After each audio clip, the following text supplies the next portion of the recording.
Terry Noel will lead the group in Western Swing Standards and Old Favorites. Shame on you.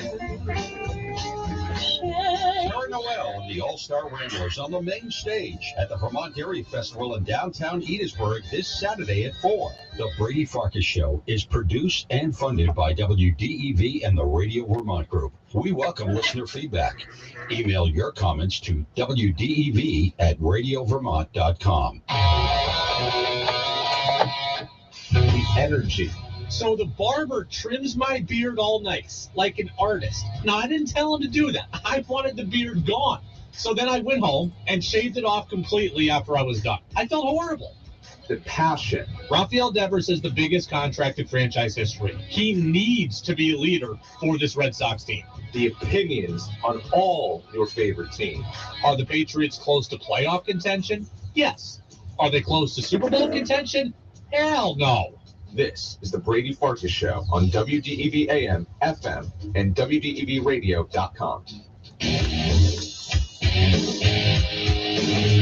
What's up, everybody? Brady Farkas Show back at it here on a toasty Thursday on WDEV. We used to have Thirsty Thursday in college. Toasty Thursday today here in the WDEV studio. 91 outside.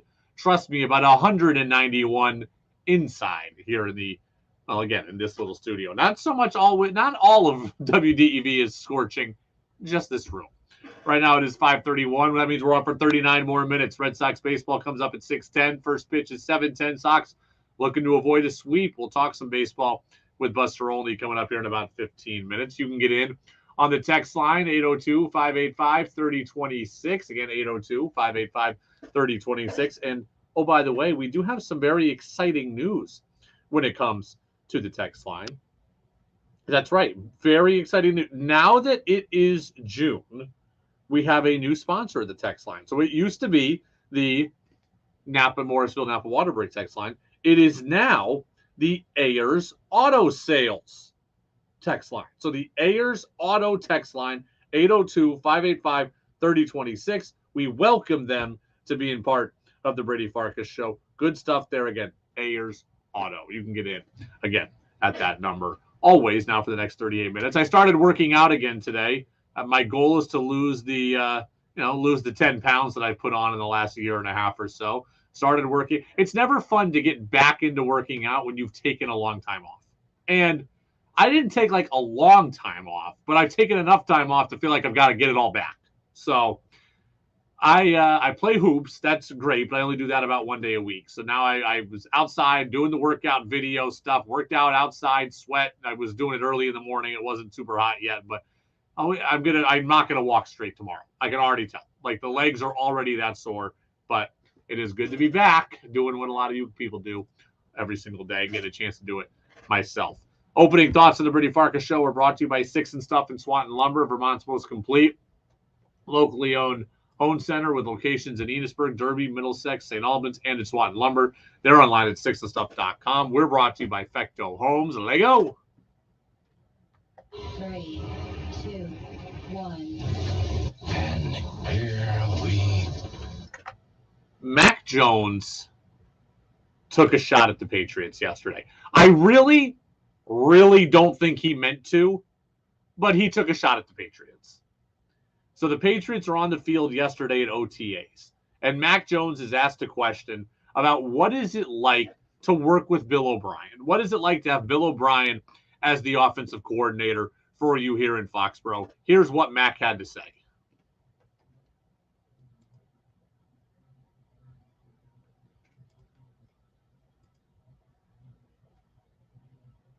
We're with a new coach, and he's done a great job in controlling the room. I feel like everyone's on the same page. Just got to continue to do it. It's a marathon, not a sprint. Mac Jones, he may not have meant to. I truly believe he did not mean any malice in what he said.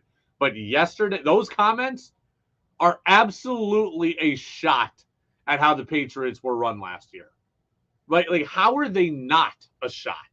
Everything that Mac Jones said in that about Bill O'Brien is completely the opposite of what we eventually heard happened last year with Joe Judge. So it's a shot at Judge. It's a shot at Belichick, whether he meant it to be or not. Let's just go bit by bit and hear what Mac Jones has to say one more time and really parse it out.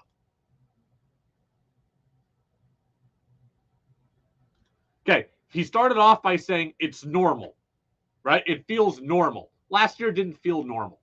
Hey, Bill Belichick, the position you put me in didn't feel normal. Then he says what you just heard. He says, oh, the communication.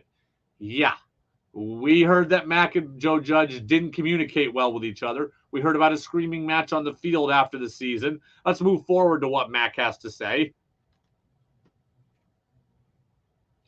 Trust. Yeah, I don't trust this guy. Very evident last year that there was no trust. We heard that Joe Judge was not well liked. Clearly, there's no trust. Mac's calling the Alabama coaching staff because he doesn't trust what's happening in front of him in Foxborough. And what else, Mac? Controlling the room. Oh, there's another one. We heard that Joe Judge last year was trying to override Matt Patricia. We heard that he was trying to exercise authority. We heard that Joe Judge was trying to be the loudest voice in the room. Everything that Mac Jones says Bill O'Brien is doing is the opposite of what Joe Judge did last year, or opposite of the position that Bill Belichick put Mac in last year. Definitely wasn't the case last year, was it?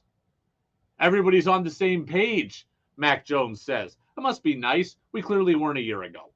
Again, I don't think Mac Jones meant any malice by what he said. I don't. I think Mac Jones is just speaking the truth. What the problem is that Mac Jones's truth runs very counter to everything that happened a season ago. Okay, Joe Judge last year tried to be the loudest in the room. Bill O'Brien's a grown-up. Joe Judge, there was no trust there, no great communication. Mac Jones says, yeah, we've got that this year. Already we can tell. We're a few days into OTAs, and I can already tell things are significantly better now than they were a year ago. It's that simple. Okay? It is that simple. When I first heard those comments by Mac Jones, my antenna raised up, and I'm like, oh yeah, that's a shot. Again, he may not have meant it, but that's absolutely a shot at how things were done a year ago. Mac comes in, or O'Brien comes in, and the thing looks normal. The thing looks like it's supposed to look. Phil Perry of NBC Sports Boston confirmed that.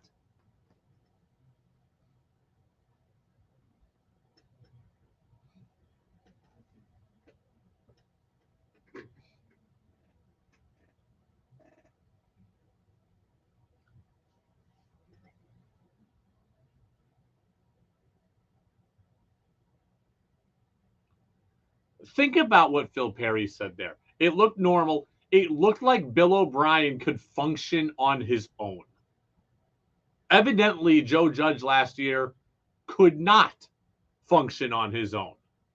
And that is a huge problem. When you hear that, I know we want to let the past be the past, and last year was last year, but damn, Bill Belichick, how could you put Mac Jones in a position to where his coach couldn't even function on his own? Like, here is what I'm picturing. Let's picture that you have a youth baseball team and you have a group of dads that don't really know what they're doing, right? They're well-intentioned, they're good guys, but they don't really know what they're doing. They're just kind of out there babysitting. Then you bring in a guy who's coached high school, and he knows instantly what to do.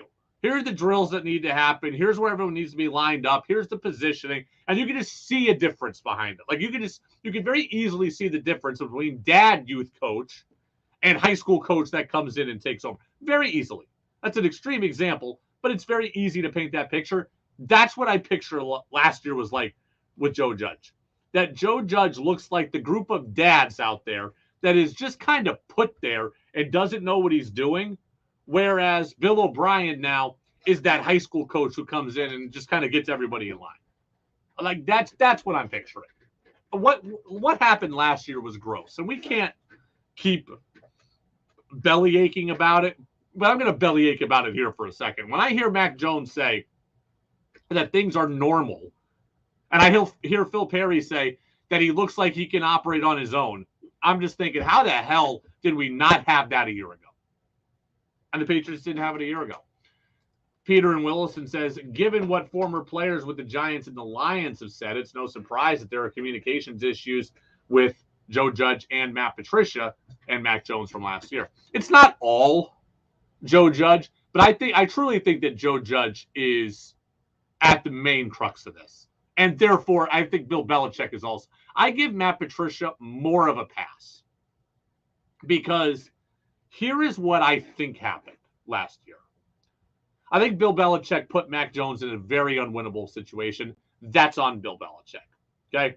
Then I don't know that Matt Patricia would have been a good play caller, but I know he certainly wasn't given an opportunity to succeed given the dynamics that he was dealing with, right? He's got a co-coordinator essentially in Joe Judge. He's got Joe Judge breathing down his neck, trying to override him. Oh, by the way, Matt Patricia is also trying to coach the offensive line and can't give full attention to his quarterback and can't give full attention to the actual play calling because he's got to be a positional coach for the offensive line.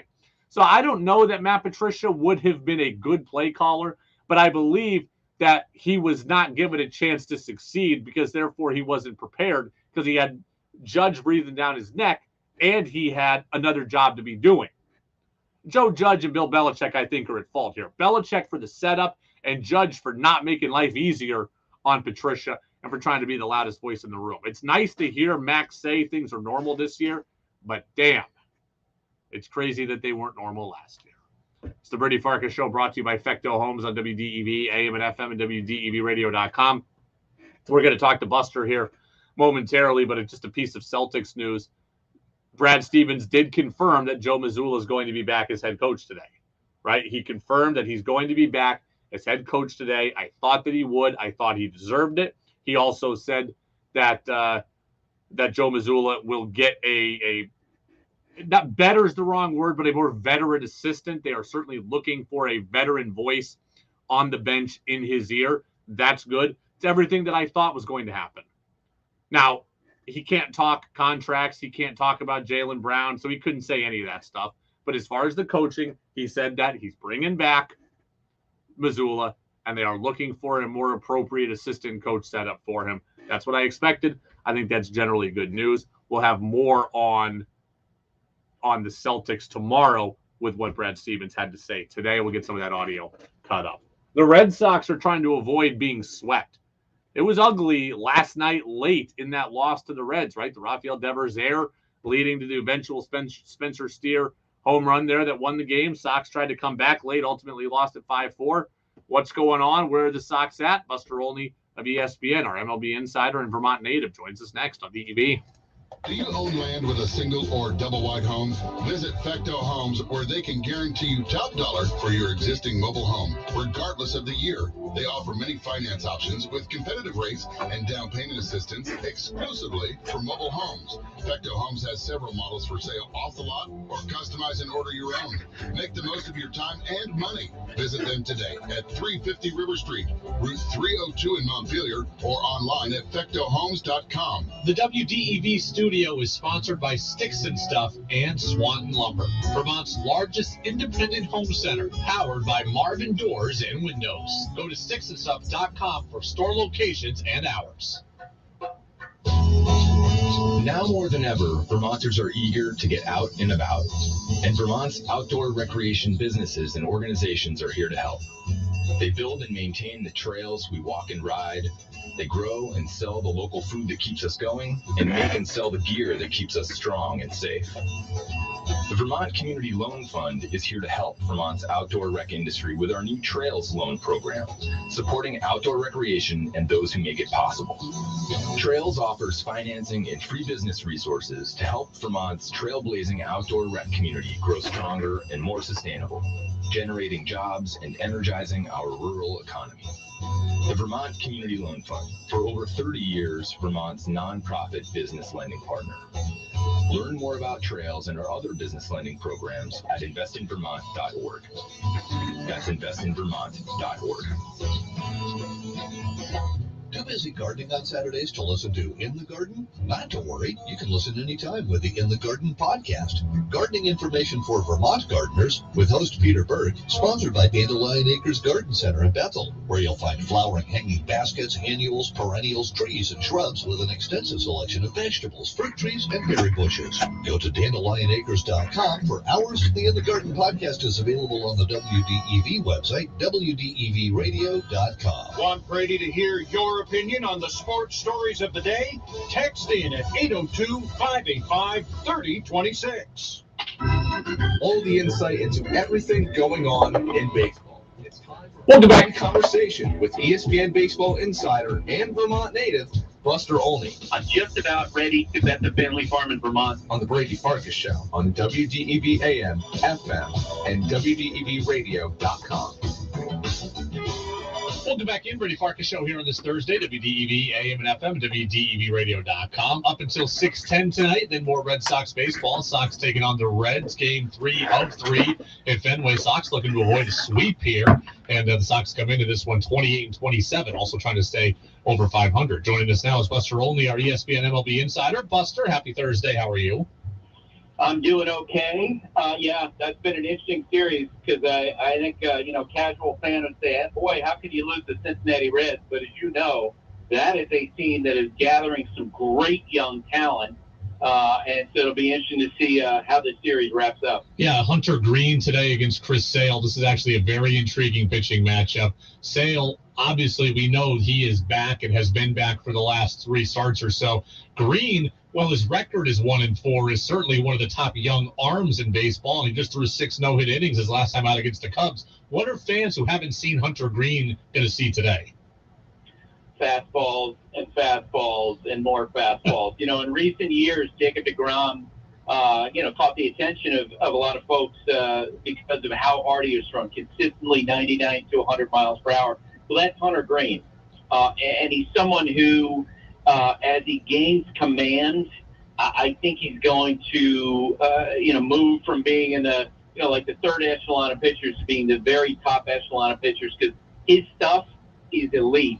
He has dominant stuff, and I haven't spent time with him, but I've heard nothing but great things about him as a person. There's a lot of confidence that he's going to wind up being a big factor for the Reds. It's interesting. The Sox are 28-27. Again, they're in last place, but, they're certainly in the playoff race, especially when you include the wild card. And I see a lot of people saying, hey, it's June 1st. It's time to make some moves. It's time to go out and get some things to add to this roster. And, Buster, I'm trying to figure out where exactly you would do that, because there's not a whole lot out on the trade market, especially now. We've talked a little bit about this. The teams that are really bad, I feel like you don't want their players, or they have such young players that they don't want to give up. And everybody else is kind of still within shouting distance, so I don't really know how many sellers there actually are. No, and the refrain that I keep on hearing from folks with other teams is, among the teams that are out of it, like the Oakland Athletics, who do you really want from those rosters? They're bits and pieces, and this is why executives anticipate this will be one of the weaker trade markets they've seen. Yeah, Shane Bieber at some point, the Cleveland Guardians will be out there. But here's one of we saw last year, the Red Sox were kind of in it, but not really that in it. And what decision did Chaim Bloom make? He added a little bit, but then he traded Christian Vasquez. Like, he kind of did that sort of thing. And you know what? With the current team, given the fact that they're in the same division as the Tampa Bay Rays, right now the best team in baseball, the Baltimore Orioles, the Yankees, who are gathering momentum and have a really, deep pitching staff, especially, and that'll be even more when Carlos Rodon comes back. Does the front office believe that it has a shot to play at that level? I think the objective answer at this moment would be no. And so I think the Red Sox just simply have to play better in order to put themselves in that position where maybe they would decide, yeah, it's worth expending the resources to try to catch some of the best teams in the AL. Buster Olney, ESPN MLB insider with us here on the Brady Farkas Show on DEV. Buster, I know you are not a prospects guy inherently, so I'm going to ask you kind of an offshoot question here. Marcelo Meyer is the Red Sox top prospect. He's the number 5 prospect in all of baseball. They just promoted him to Double-A Portland. And as far as I'm concerned, once you're at Double-A, it's fair to start wondering when we might see you in the majors. He's obviously young. I don't think we'll see him this year. But next year, Kike Hernandez is a free agent. I could see an infield of Meyer and Story on opening day. You saw the Yankees and kind of what they did with Anthony Volpe. Kind of give me the comparison and kind of how quick he accelerated, if it's fair for me to wonder if Meyer's on the same track. Yeah, I would agree with you. Now, if he goes to, be in Double-A, he absolutely crushes it, then maybe that becomes an option. We talked about, the trade market and what improvements the Red Sox could seek during the course of the summer. He potentially would be an option there where you could feel like, look, we don't want to spend a bunch of resources to go and make a trade for a guy with another team. Maybe this is a potential internal solution. But I will tell you that when I've been around the Red Sox this year, the refrain I keep hearing from the folks in the organization is, look, we think Trevor Story's going to be back and he's going to be a factor for us at shortstop. I'm skeptical, given the nature of his past injury and the time frame. I do wonder, and how much they liked him at second base. Maybe they put Story there, but the plan now is to finish this year with Story. So that means that next spring, maybe it's a different context, and maybe, if he still hasn't gotten to the big leagues, they promote him in the spring, as you say, like Volpe. And everything I hear about the kid is off the charts, excellent, high-impact type guy. It'll be interesting to see how he ascends, how he progresses. I think we're getting closer and closer to seeing Tristan Casas get demoted. And I'm shocked that I'm saying that because I really thought that he was going to come and be an impact player really from day one. And here his batting average is under 200. The body language you can see is getting a little bit more dejected. He's now sitting more often. I can see Justin Turner playing more first base. Bobby Dahlbeck had 7 homers, in a 13-game stretch at AAA. I could see him coming up. I just think we're starting to see maybe Casas getting a little bit of a mental reset here. I agree with you. And look, the most important thing for him this year is to get reps. And if they get to a point where they feel like that he, he's not the best option on a given day, then maybe you send him down to the minor leagues, you let him beat up minor league pitching for a while, restore his confidence, work on some mechanical things, make some adjustments. And this, there have been so many examples of guys, touted prospects who got the big leagues. They struggle. They might even go back to the minor leagues. Hall of Famer George Brett was a great example of that. And then they come back up and they just rake. I know this. He has a unique talent in terms of his domination of the strike zone, his ability to control the strike zone, and that's a great baseline from which to work. But he might need a tune-up, so to speak, a pit stop down in the minor leagues to get back on track. It's amazing. You know this obviously way better than I do, but I know how hard major leaguers work before games, right? We see the game at 7, but before that, there's hours of infield work and throwing practice and bullpens and batting practice. So I know that guys put in the work. But why is it that with all that work, the Red Sox can't seem to make inroads defensively? I mean, yesterday, again, a crucial Devers error opened the door for that loss against the Reds, and they weren't particularly good defensively and getting down 8-0 on Tuesday. So Alex Cora, to me, is one of his strengths as a manager is believing in his players, in speaking that out loud and making the players, feel like that they can conquer anything. And some players, respond to that. I don't think Chris Sale would have made the improvement this year if Alex Cora was his manager. I just think he's got an important voice in that. But I would say this. When you talk to folks with other teams, when Alex is talking about Kike Hernandez being a great option at shortstop or, Devers, they don't buy it. They don't take that at face value. What you hear differently is, we think it's going to be a problem with Kike playing shortstop. And he has, 11 errors as you and I talk so far this year. You can't hide from the fact that when your shortstop's on a pace to make 30 errors, that's a problem. I think that the bottom line is they don't necessarily have a lot of great defenders. Devers is not considered by other teams to be a plus defender. Kike is not a plus defender. Costas is not viewed as a plus defender. Yoshida for sure. You and I have talked about that. Duran had his issues last year. Verdugo is, one of the guys actually considered to be, when he's at his best, someone who can, make an impact on defense. But I don't think they have a lot of guys who necessarily be viewed as being great defenders. Buster, a couple of things here off the beaten path. One, I'm just going to brag for a second. I got a chance to go out to Cooperstown last week for the Hall of Fame Classic, and I've been there before. I was actually the bullpen catcher at it for 2 years, but this was my first time covering it as a media member. I got a chance to catch up with a bunch of guys with Red Sox ties. I talked with Josh Reddick about his time in Boston, and Ryan Lavarnway and Pokey Reese about being on the 04 Red Sox, and then I went and talked to all the old Mariners guys that I could. So that was a really fun event, and as someone who gets to cover fun events all the time, it was fun to be like you for a day. Oh, well, I appreciate that. Yeah, I mean that.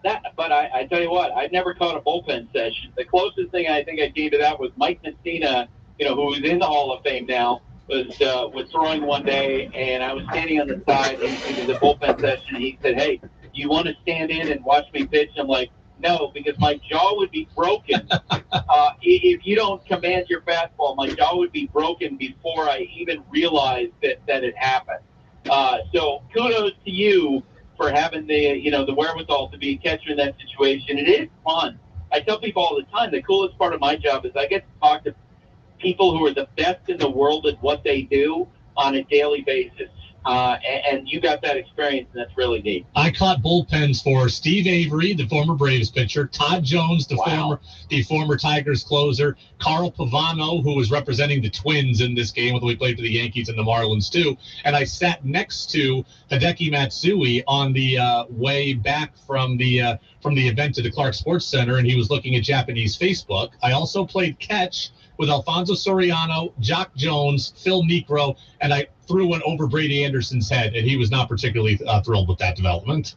Well, it's funny. I have connections with just about all those players. I'd love to know how you did against Phil Niekro's knuckleball. I did okay just playing catch on it. Hey, Buster, finally, Sarah Langs is someone that we have talked about here with you before. She's a researcher for MLB.com. She used to be at ESPN. She was on the Baseball Tonight podcast, still goes on the Baseball Tonight podcast a lot with you, and my brother worked with both of you on that podcast. He knows her as well. She's been on this show before. She is battling ALS. She's one of the faces of kind of the fight for ALS, especially in baseball. A couple cool things have happened with her the last few days. What's going on here? A ton of stuff is happening with her. Like all these initiatives, with Lou Gehrig Day being on Friday, a ton of initiatives on her behalf. She's going to throw out the first pitch at Citi Field. Carl Ravitch, my colleague, has been working on this, Lang stars that are going to hang in broadcast booths all around baseball, to help raise money, help raise awareness. There's going to be something with the Yankees, which I can't tell you about. At ESPN tomorrow, a documentary we've been working at with Sarah is going to land, and you will see that. And she wrote a first-person piece for our website that's going to come out tomorrow. She's an amazing person, to get this diagnosis at age 28, just absolutely heartbreaking. But her attitude is she just wants to plow forward and work. And she doesn't really like being the center of attention. I asked her about it earlier this week. I'm like, oh, my God, this week you're going to be everywhere. And she said she texted, her best friend, Mandy Bell, on Monday and was like, I am so sick of myself already. Like, she is the greatest person, and I think we should all follow her example in terms of how she's living out each day, extracting everything she can out of each day. It's been amazing to watch her respond to this, since she got this diagnosis back in the summer of 21. Well, if you don't know Sarah Langs or don't remember her from this show, you may know her social media catchphrase, baseball is the best. She certainly is right about that. Buster, you're the best as well when it comes to Red Sox insight. We appreciate it. Enjoy Sunday Night Baseball, Yankees, Dodgers, and we'll talk in 7 days. Absolutely. Thank you, Buster Olney. Buster standing in against Mike Mussina. Well, he didn't want to, but interesting that he had a chance to stand in against Mike Mussina. Seriously, Sarah Langs, we've had her on this show twice. You may or may not remember that name. She is a researcher for MLB.com. A lot of the stats I use on this show come from her. She is that good at what she does. Her insight is that good. Her infection for baseball is that good, or her infectious nature for baseball is that good. She is 30 years old, has ALS, is fighting it every single day, and we wish her the best. Tomorrow is Lou Gehrig Day, and so you may see Sarah Lang's various things in ballparks and scoreboards, etc., around the sport. Just recognize that she was on this show and wish her your best. She's very much in the minority of being a woman who has ALS, and very much in the minority of being someone that age who has ALS. So tomorrow is Lou Gehrig Day. I'm glad to see Buster says there's a lot of stuff going on for Sarah and therefore for the fight against ALS. So we wish her certainly all the best, and she's been good to this show in the past. It's 5:59. We'll get the CBS News update. We'll come back. We'll recap some of what Buster had to say. We'll do it next on DEV. Is WDEV, Vermont's news station, owned and operated by the Radio Vermont Group. From the top of Sugarbush, 96.1 FM, WDEV Warren and Waitsfield, 96.5 W243 Barrie, 98.3 W252 CU Montpelier, along with our founding station, AM 550 WDEV Waterbury Montpelier, streaming at WDEVradio.com. 91 years of serving Vermont, the friendly pioneer, WDEV. This is CBS News on the Hour, presented by Indeed.com. I'm Wendy Gillette in New York. Monday marks the day when the Treasury Department says the U.S. will default on its bills. So time is ticking after last night's House vote passing legislation to raise the debt ceiling. Following last night's overwhelmingly bipartisan House vote for the debt ceiling bill, the Senate Majority Leader is aiming for quick movement on his side of the Capitol. I hope we see nothing even approaching brinksmanship. Democrat Chuck Schumer says with the House now out for the weekend, any attempt to amend the bill in the Senate risks default. Time is a luxury the Senate does not have. He's urging fellow senators to agree to a swift vote on final passage with no changes. Stephen Portnoy, CBS News, Washington. President Biden took a hard fall on stage after a commencement speech in Colorado. The White House says the president is fine. Former President Trump spoke about the fall during a speech in Iowa. He's at the Air Force Academy. He actually fell down. Well, I hope he wasn't hurt. The number of missing after a partial building collapse in Davenport, Iowa on Sunday has been revised from 5 to 3. Police Chief Jeff Bladel. We still had a third unaccountable that we're working with the VA. His name is Daniel Prian. His apartment was also related to the area where we had the collapse in the building. An alleged serial killer was arrested in Austin. 62-year-old Raul Mesa is being described by Texas law enforcement as the worst of the worst. Convicted of raping and murdering an 8-year-old in 1982, Mesa was released after serving only 11 years of a 30-year sentence. He's now admitted to Austin police to 2 recent murders. Detective Katie Connor. We have between 8 and 10 cases that kind of fit these similar circumstances. Mesa was taken into custody Monday. Deputy U.S. Marshal Brandon Fila. He had a bag with him containing zip ties, duct tape, and a .22 caliber pistol. Chris Fox for CBS News, Austin. There's billions of dollars stored on payment apps, but the Consumer Financial Protection Bureau says it may not be protected by federal insurance. CBS News correspondent Christopher Cruz reports. The CFPB says you should transfer your balances to insured banks and credit unions. The agency says the money might not be safe if the company behind the app runs into financial trouble. More than 3/4 of adults in the United States have used a payment app. About 85% of those 18 to 29 have done so. A winning session for the stock markets. The Dow gained 153 points. The S&P 500 added 41. The NASDAQ finished 165 higher. This is CBS News. Need hires who dazzle without the hassle? You need Indeed. Their powerful platform helps you attract, interview, and hire candidates all in one place. Visit Indeed.com/credit. This episode of Eye on Travel is brought to you by Viking, providing all-inclusive voyages on rivers, oceans, and lakes around the world. Designed for curious travelers with interest in science, history, culture, and cuisine. Viking Chairman Torsten Hagen often says, Viking offers experiences for the thinking person, with no children and no casinos on board. Learn more at Viking.com. That's Viking.com. Hi, we're Comparion Insurance Agency. Right now you're thinking, Comparion, never heard of them. We know. We also know that you have no idea that comparing insurance agents are local and provide expert advice. So to help it stick, we're going to say local agent 4 times in the next 15 seconds. Ready? Go. Our local agents know you and your community. Our local agents offer insurance from top carriers. Our local agents have minty fresh breath. Find us at comparinginsurance.com. Comparing Insurance Agency. Local agents. Expert advice. And there's number 4. A fake heiress is launching a podcast. CBS News correspondent Stacey Lynn has more. Anna committed real white-collar felonies while posing as a socialite in an attempt to steal millions of dollars. Anna Sorkin, the inspiration behind the Netflix series Inventing Anna, is launching the Anna Delvey Show podcast. I have a question. What's you wearing? You look appalled. The podcast will be recorded from her New York apartment as she's still on house arrest and tied down by her ankle monitor. Sorkin served nearly 4 years in prison after being convicted of grand larceny. Post-prison life has been busy. Not only does she have the new podcast, she's selling her own artwork and launching a single. Stacey Lynn, CBS News. The NBA Finals between the Miami Heat and Colorado Nuggets get underway tonight. There will be 6 games out of 76 editions of the Finals. 30 have ended with a 6th game. Wendy Gillette, CBS News. The Brady Farkas Show has an interactive text line, so reach out now at 802-585-3046. The Colorado Nuggets, she says.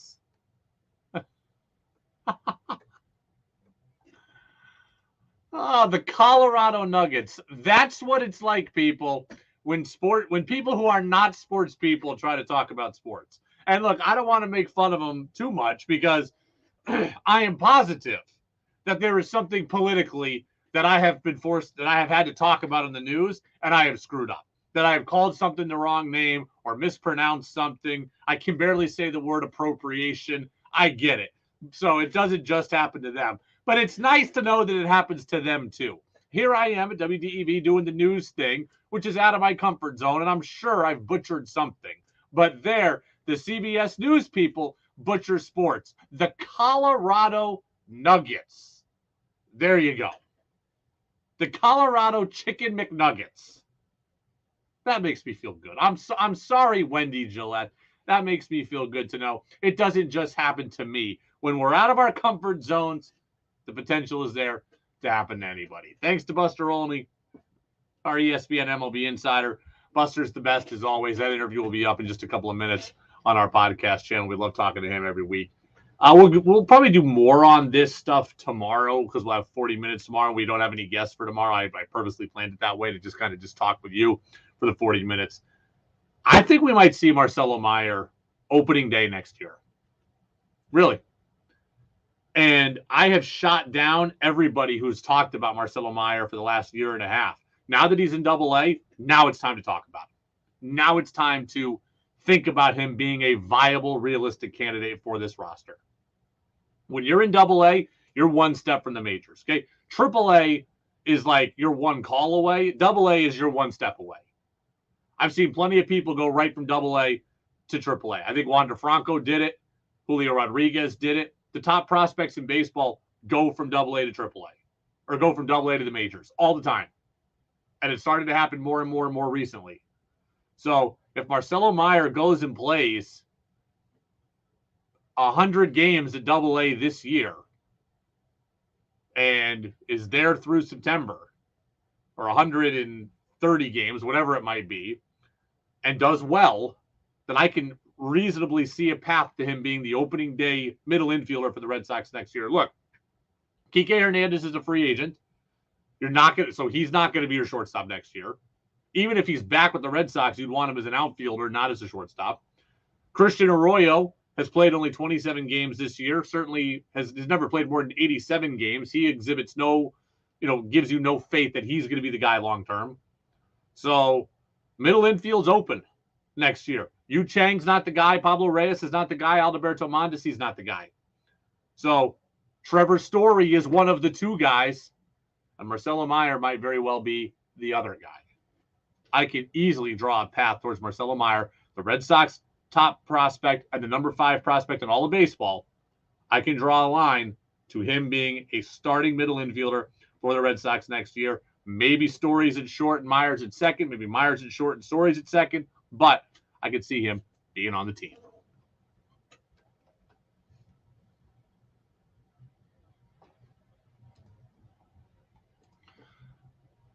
Sox have dropped a couple in a row here in Cincy. They are against Cincy. They're 28-27. The Reds are 26-29. Hunter Green 1-4 with a 4.18 on the mound for the Reds. Chris Sale 5-2 with a 4.72, and dropping is on the mound for the Red Sox. Kevin Newman's at third. Matt McLean's at short. Jonathan India is at second. Spencer Steer is at first. Tyler Stevenson the DH. Stuart Fairchild in right. Nick Senzel is in left.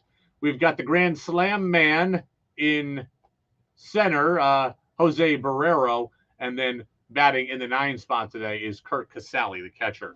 For the Sox, Alex Verdugo in right, Rafael Devers at third, Justin Turner the DH, Masataka Yoshida in left, Jaron Duran in center, Kike Hernandez at short, Tristan Casas at first, Connor Wong the catcher, and Manuel Valdez is at second. He homered yesterday. He bats 9th.